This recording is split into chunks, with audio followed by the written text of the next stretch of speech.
وزیر اعلیٰ پنجاب سید محسن نقوی صاحب، دانش اسکول کے انتہائی قابل احترام اساتذہ کرام، دانش اسکول کے عظیم بچے اور بچیاں، ان کے والدین،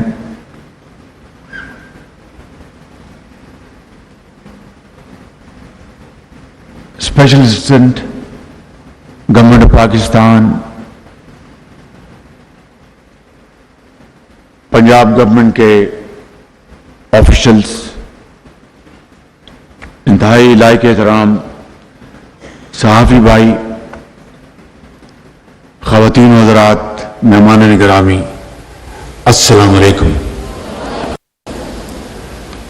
آج بہت عرصے کے بعد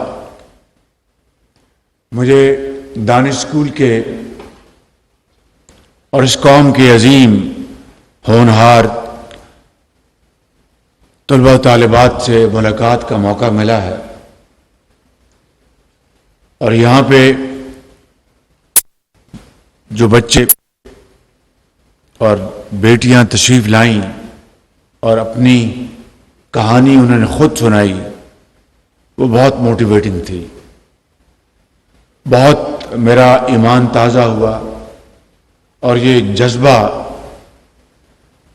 دوبارہ جواں ہوا کہ یقیناً آپ کے ہاتھ میں پاکستان کی ترقی اور خوشحالی کی چابی کنجی آپ کے ہاتھ میں ہے، اور جن مشکل ترین حالات میں آپ نے تعلیم حاصل کی اور جس طرح محنت کر کے آپ آج پورے پاکستان میں اپنی محنت اور قابلیت کے بل بوتے پر آپ نے مختلف اداروں میں مقام حاصل کیا، یہ کسی نے آپ کو تشتری پہ رکھ کے نہیں دیا، یہ آپ کے ماں باپ کی دعائیں ہیں، آپ کے جو انتہائی لائق اور انتہائی قابل احترام ٹیچرز ہیں، اور دانش اسکول کی مینجمنٹ اور گورنمنٹ آف پنجاب کی پوری سپورٹ، اس کے نتیجے میں میں سمجھتا ہوں کہ آپ نے اس ہال میں نہیں، پورے پاکستان کے کروڑوں لوگوں کا آپ نے سر فخر سے بلند کیا ہے۔ یہاں پہ ابھی ہم نے وہ تانیہ بیٹی کی بات سنی، وہ سامنے بیٹھی ہیں، ان کے دونوں والدین اس دنیا سے چلے گئے، والد بھی دنیا سے چلی گئیں اور والدہ بھی۔ اندازہ کیجئے گا کہ کس طریقے سے اس بیٹی نے اپنے آپ کو قائم رکھا۔ دانش اسکول اس بیٹی کا والد بن گیا، والد کی جگہ اور والدہ کی جگہ دانش اسکول نے اس کو مہیا کی، اور دانش اسکول کی بدولت اس بچی نے who became ڈبل آفن بچپن میں، آج اس نے ایم فل کیا ہے۔ ایم فل اندازہ کریں آپ ذرا،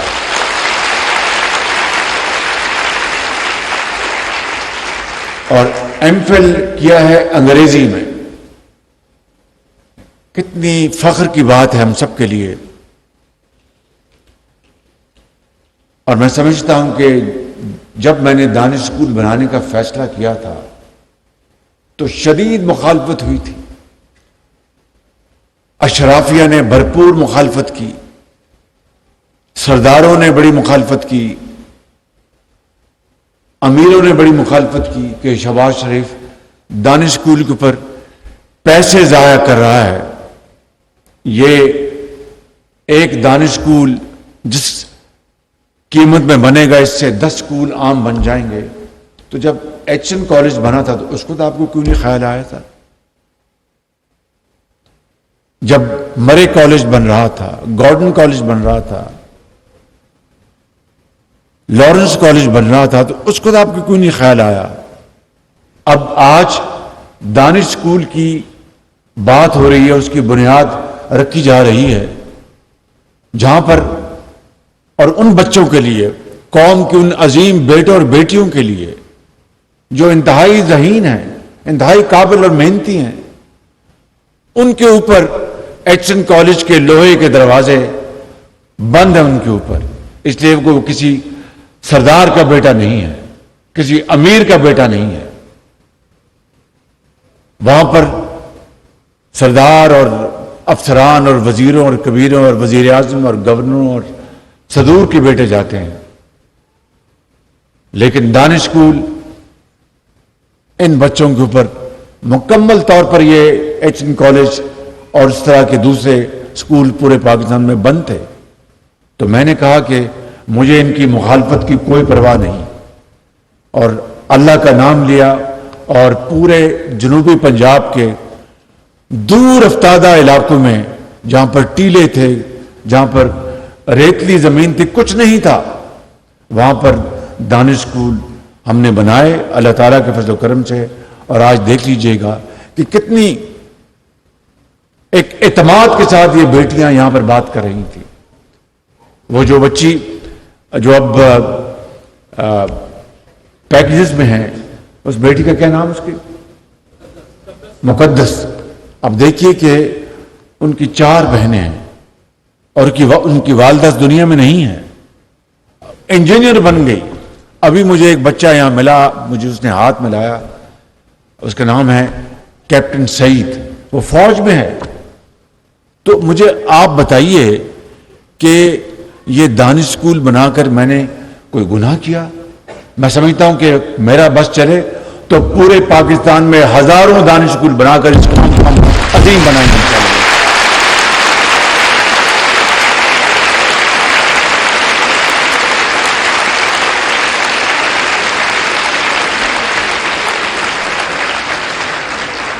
اور کوئی وسائل کی کمی نہیں، کوئی وسائل کی کمی نہیں۔ یہ بتائیے مجھے کہ یہ بیٹی جو مقدس ہے، کس طرح انگریزی میں اعتماد کے ساتھ بات کر رہی تھی۔ اور میں آپ کو بلا خوف تردید کہہ سکتا ہوں کہ اگر ان بچوں کے لیے جو ہزاروں نہیں لاکھوں ہیں ان دور افتادہ علاقوں میں، اگر ان کو یہ تعلیم میسر نہ آتی تو یہ اپنی دیہاتوں کی گلیوں اور محلوں میں دھول میں گم ہو جاتے۔ بالکل آج یہ نگینے بن چکے ہیں، ہیرے جواہرات ہیں۔ کاش وہ ہیرے جواہرات جو ہمارے دوست ممالک نے دیے، وہ پیسے بیچ کر جیب میں ڈالنے کے بجائے ان کے قدموں میں نچھاور کرتے، تو میں سلام کرتا ہوں ان کو۔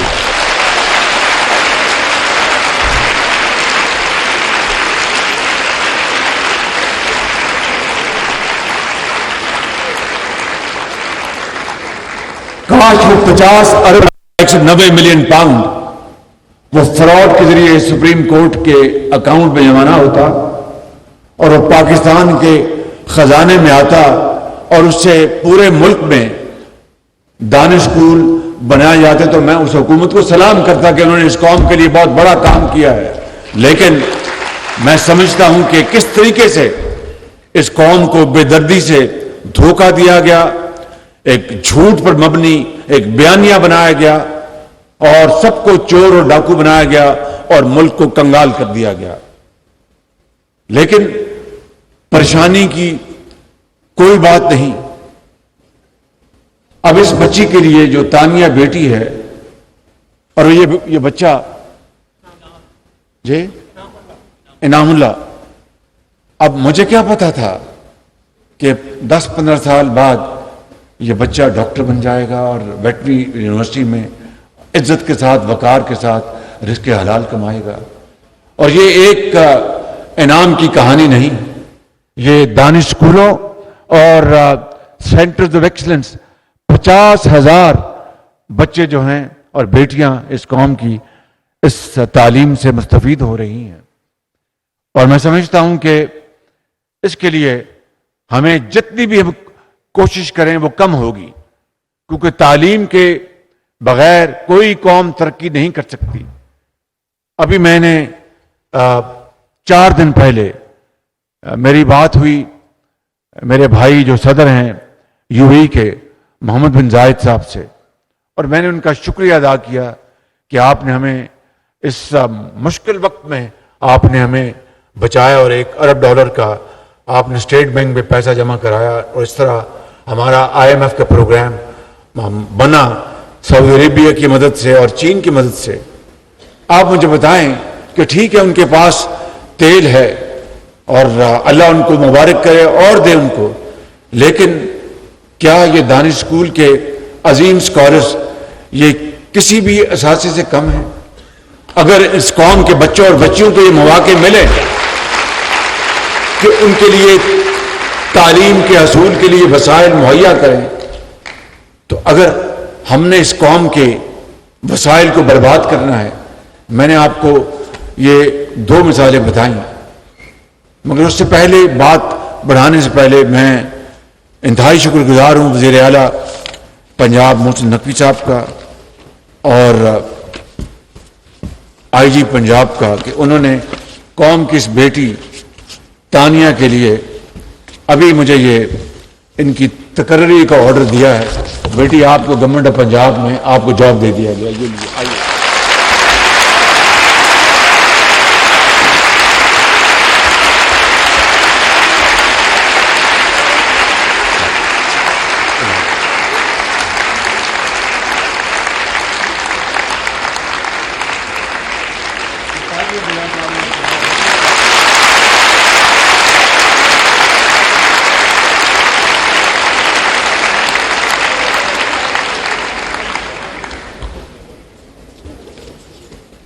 نہ والد ہیں نہ والدہ, اور کس طرح زندگی کے اندھے تھپیڑوں کا اس عظیم قوم کی بچی نے مقابلہ کیا ہے, اور انگلش میں اس بچی نے MPhil کیا ہے, اور ان کو میں وزیر اعلیٰ پنجاب کا تہ دل سے آپ کا بے حد شکریہ ادا کرتا ہوں کہ آپ نے یعنی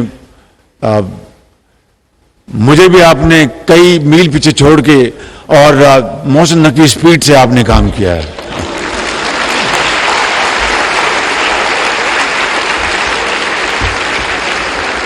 اور ان کو IG پنجاب نے ان کو جو ان کی جو اپوائنٹمنٹ کی ہے وہ وکٹم سپورٹ آفیسر جو جی تحفظ مرکز میں اس بچی کو یہ جاب ملا ہے. دیکھیے میں آپ سے یہ کہنا چاہتا ہوں کہ اگر ہم نے اپنے پاؤں پہ کھڑا ہونا ہے تو سب سے پہلے مجھے اور پھر اشرافیہ کو اور ہر حکومت کے وہ سیاستدانوں کو, بیوروکریٹس کو, اس ملک کے وہ لوگ جن کو اللہ تعالیٰ نے بے پناہ دولت سے مالا مال کیا ہے, یہ ہماری ذمہ داری ہے کہ ہم آج وقت کی نزاکت کا ہم اندازہ لگائیں, پاکستان کے جو حالات ہیں ان کا پورا احساس کریں, اور یہ جو کامیاب ایک کہانی ہے دانش اسکولوں کی, اس کو پورے پنجاب میں نہیں پورے پاکستان میں ہر جگہ دانش اسکول بنے ہوں. اگر ایچن کالج کے لوہے کے دروازے آپ کا راستہ روک رہے ہیں تو دانش اسکول پورے پاکستان میں آپ کے دروازے کھول رہے ہیں.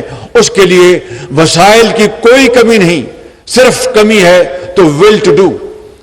اور میں آپ کو آج اپنے رب کو گواہ بنا کر کہتا ہوں انشاءاللہ کہ اگر اللہ تعالیٰ نے ہمیں اگلے الیکشن میں موقع دیا تو نواز شریف کی قیادت میں میں اللہ تعالیٰ کے فضل و کرم سے پورے پاکستان میں دانش اسکول کا ایک جال انشاءاللہ تعالیٰ.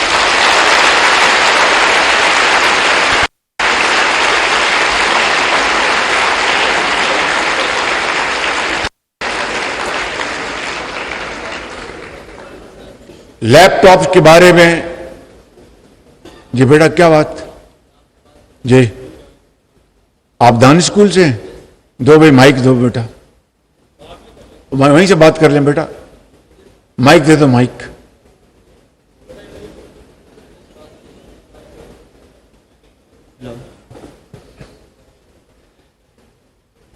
سر میں دانش اسکول چشتیاں کا اسٹوڈنٹ ہوں ایکس, اور فی الحال میں علامہ اقبال میڈیکل کالج میں فرسٹ ایئر MBBS کا اسٹوڈنٹ ہوں. تو سر میں نے بات یہ کرنی تھی کہ اس وقت پرائم منسٹر لیپ ٹاپ اسکیم کے تحت آلموسٹ تمام یونیورسٹیز کو لیپ ٹاپ مل رہے ہیں, لیکن MBBS کے جتنے بھی میڈیکل کالجز ہیں کسی کو بھی اس والے سے اپروو نہیں کیا گیا اور نہ ہی ہم اپلائی کر سکیں. تو سر آپ جانتے ہیں کہ MBBS جیسے کہ پاکستان کی ٹاپ ڈگریز میں آتی ہے اور دنیا بھر میں اس کو اچھا جانا جاتا ہے, تو ہم آپ سے یہ درخواست کرتے ہیں کہ ہمارے لیے بھی لیپ ٹاپ کی اسکیم جو ہے. بہت شکریہ جی, مہربانی. یہ بڑا جائز آپ کی بات ہے. میں وزیر اعلیٰ پنجاب محسن نقوی صاحب کی خدمت میں گزارش کروں گا کہ آپ لیپ ٹاپ کی اسکیم پنجاب میں اس کا دوبارہ اجرا شروع کر دیں. یہ بہت آپ کی بہت بڑی کنٹریبیوشن ہوگی. بہت مہربانی. اور اسی بجٹ میں جو آپ کا 4 ماہ کا بجٹ ہے اس میں کوئی پروویژننگ کریں اور ان بچوں کو, اور صرف میرٹ پہ جس طرح ہم ماضی میں دیتے رہے, آپ کا رتبہ بلند ہوگا ان بچوں کو. دیکھیے کووڈ میں کیا ہوا.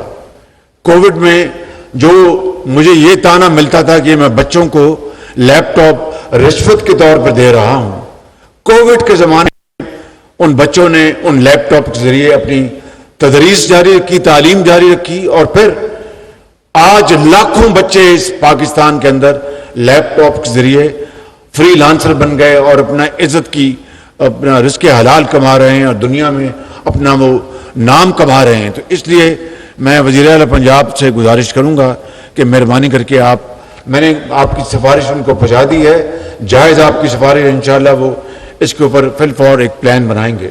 میں واپس آتا ہوں اپنی بات کے اوپر کہ دیکھیں الزام تراشیاں, بے بنیاد الزامات اور چور ڈاکو کے بیانی نے پاکستانی قوم کو تقسیم کر دیا ہے اور اس قوم کے رگ میں زہر گھول دیا ہے, معاشرے میں زہر گھول دیا ہے بالکل. اور میں آپ کے سامنے انتہائی عاجزی اور انکساری کے ساتھ کھڑا ہوں. 15 مہینے ہو گئے ہیں ہماری حکومت کو. بے پناہ مجھ میں کمزوریاں ہیں. میں اللہ تعالیٰ سے ایک خطا کار انسان کے طور پر ہر وقت اپنی غلطی کی اور گناہوں کی معافی مانگتا ہوں, جو کہ ہمیں حکم ہے اور یہی طریقہ ہے زندگی کا. میں آپ کو آج گواہ بنا کر کہتا ہوں کہ 15 ماہ میں سیلاب سے لے کر, مہنگائی سے لے کر, IMF سے لے کر ملک کے اندر بدترین تقسیم کا مجھے سامنا کرنا پڑا. سوسائٹی میں اس طرح کی تقسیم میں نے پہلے کبھی نہیں دیکھی. ہر جگہ دنیا میں الیکشن ہوتے ہیں, سیاست ہوتی ہے, جمہوریت ہے, لیکن الیکشن کے بعد بے شک وہ ایک دوسرے کو ناپسند کریں, لیکن جمہوریت اور اس طریقے سے وہ معاشرے میں وہ پاکستان کو آگے بڑھاتے ہیں. لیکن یہاں پر جو تقسیم ہے اس وقت, بدترین تقسیم معاشرے میں, اس نے پاکستان کی ترقی اور خوشحالی کو تباہ کر دیا ہے بالکل. آج میں پھر کہتا ہوں کہ آئیں چارٹر آف اکانومی کریں, آئیں چارٹر آف ڈیموکریسی کے لیے کام کریں, کیونکہ کوئی حکومت آئے اور جائے, معاشی پروگرام جس طرح دنیا کے بعض ممالک میں یہ طے ہے, امریکہ میں یہ طے ہے کہ کوئی حکومت امریکہ میں آئے یا جائے, وہاں پر ان کا ایک چارٹر ہے, اس کے اوپر وہ کوئی تبدیلی نہیں کرتے. ملک کی سالمیت, ملک کی ترقی, ملک کا معاشی پروگرام, ملک کی فارن پالیسی, اسی طریقے سے ہم پاکستان میں میں آج اس لیے یہ باتیں کر رہا ہوں کہ آپ اس ملک کا مستقبل ہیں. آپ نے انشاءاللہ یقیناً, مجھے اس میں کوئی ڈاؤٹ نہیں کہ آپ پاکستان کی جو تاریخ بدل دیں گے اپنی محنت اور لیاقت سے. دنیا میں پاکستان کو اس کا کھویا مقام آپ دلوائیں گے, مجھے اس میں کوئی شک نہیں, اور انشاءاللہ یہ ہو کے رہے گا.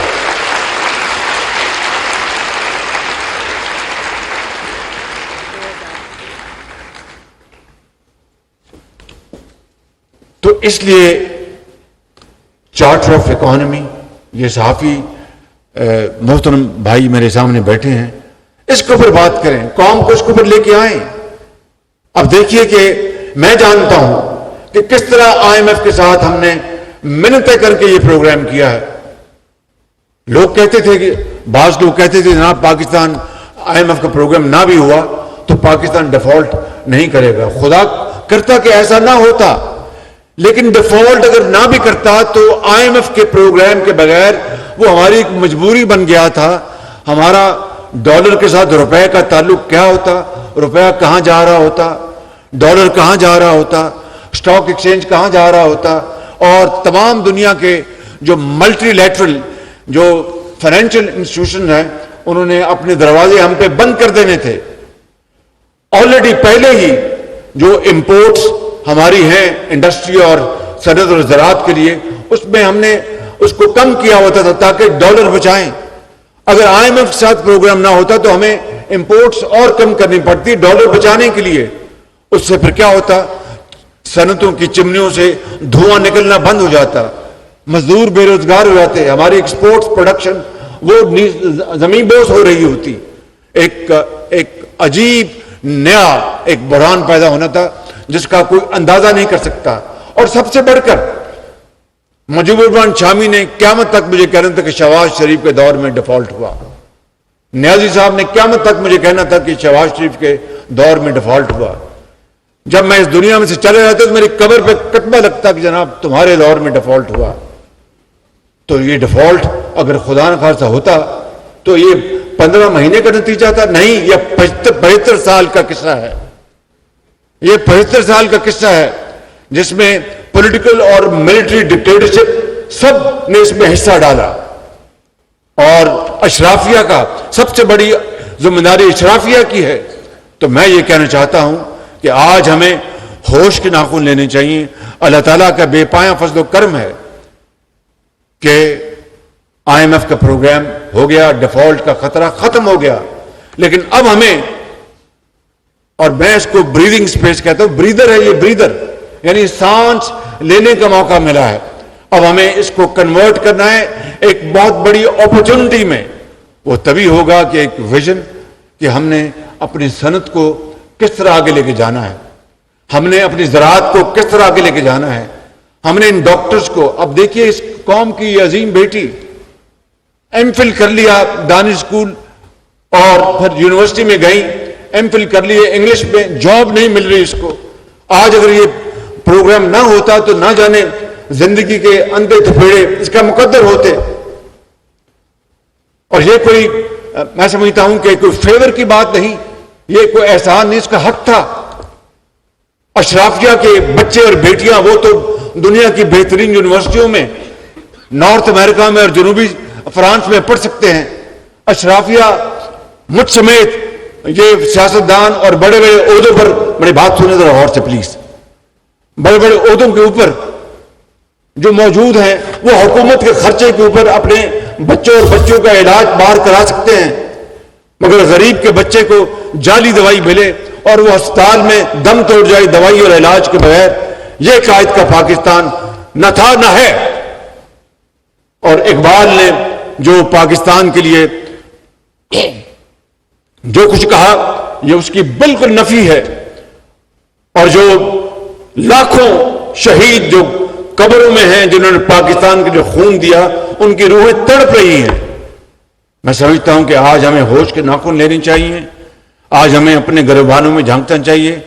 سب سے پہلے مجھے اور پھر پوری حکومت کو اور پھر وہ تمام لوگ اس ملک کے اندر ان طبقوں سے جن کا تعلق ہے جو ملک کی تقدیر بدل سکتے ہیں, یہ ان کے لیے لمحہ فکریہ ہے. اور میں سمجھتا ہوں کہ اگر آج ہم مل بیٹھ کر اپنے اختلافات دفن کر کے اگر ہم ایک ہو جائیں تو پھر کوئی مشکل, کوئی رکاوٹ ہمارے راستے کی زنجیر نہیں بن سکے گی. لیکن شرط یہ ہے کہ ہم یہ فیصلہ کریں کہ ہم نے اپنے بچوں کو, بچیوں کو تعلیم کے زیور سے آراستہ پیراستہ کرنا ہے. ہم نے غریب, کیا یہ ایک وجہ بن جائے کہ غریب کو تعلیم نہ ملے, علاج نہ ملے, اس کو مواقع نہ ملے؟ میں سمجھتا ہوں کہ نہ یہ اسلامی نظام ہے نہ یہ پاکستان کی جو بقا ہے اور پاکستان کا مارز وجود میں آنا, اس کا بنیادی مقصد یہی تھا کہ ہندو کی غلامی سے اور انگریز کی غلامی سے جان چھڑا کر ایک ایسا خطہ ملے جہاں پر ہر ایک کو یہ تانیہ بیٹی کی طرح, مقدس بیٹی کی طرح اور کیپٹن سعید کی طرح, چاہے وہ غریب کا بیٹا ہے یا امیر کا, چاہے وہ یتیم ہے, چاہے وہ دکاندار کا یا کسی بیوہ, ان کو موقع ملے کہ وہ معاشرے کے اندر محنت کر کے اپنا مقام حاصل کرے. لیکن ایسا نہیں ہے, اور جو اس وقت ہو رہا ہے اور ہونے جا رہا ہے وہ تباہی ہمارا مقدر ہے. لیکن میں یہ سمجھتا ہوں کہ اس قوم میں اتنی جان ہے, اس قوم میں اتنی طاقت ہے, یہ جری قوم ہے کہ انشاءاللہ اگر ہم نے یہ فیصلہ کر لیا کہ ہم نے تاریخ کا رخ موڑنا ہے اور پھر IMF کے پاس دوبارہ نہیں جانا, میں مجبور ہوئے نام ہندوستان کا لینا. ہندوستان 91 میں گیا IMF کے بعد, اس کے بعد آج تک وہ IMF کے پاس نہیں گیا. لیکن ہم کتنی بار IMF کے پاس جا چکے ہیں. خدا را ہمارے پاس معدنیات ہیں, اتنی دولت, ٹریلینز آف ڈالرز ہیں بلوچستان میں, پنجاب میں, KP میں, سندھ میں, ٹریلینز آف ڈالرز. اور اگر اس کی حقیقت جانیں تو ہم نے اربوں روپے کی وکیلوں کی فیسیں دی ہیں پیرس میں, لنڈن میں, تصفیہ کراتے کراتے کہ جناب یہ سودا غلط ہوا, وہ سپریم کورٹ نے یہ فیصلہ کر دیا, یہ فیصلہ ہو گیا. ان خزانوں سے پاکستان کو تو کوئی فائدہ نہیں ہوا, لیکن پاکستان کا خزانہ کھوکھلا ہو گیا وکیلوں کی فیسیں بھر کے. تو کیا یہ ہمارا مقدر ہے؟ اس طرح قومیں بنتی ہیں, اس طرح ترقی کی جاتی ہے, اس طرح کشکول توڑا جائے گا؟ نہیں. میں سمجھتا ہوں کہ یہی ایک لمحہ ہے, اس لمحے کو ہم بالکل اپنے سینے سے لگائیں, فیصلہ کریں کہ ہم نے اپنی تقدیر بدلنی ہے. تو پھر انشاءاللہ یہ تقدیر اللہ تعالیٰ بدل دے گا. وہ کیا ہے شعر کہ ہر تقدیر سے پہلے خدا بندے سے خود پوچھے, بتا تیری رضا کیا ہے.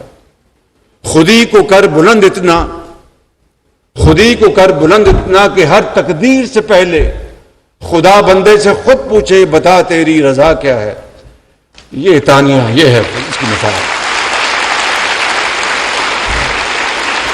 یہ کیپٹن سعید, یہ اس شعر کی تصویر ہے. یہ بچی مقدس, یہ اس شعر کی تشریح ہے. یہ بیٹا لال, کیا نام تھا اس کا, لال چند, یہ اس کی تشریح ہے.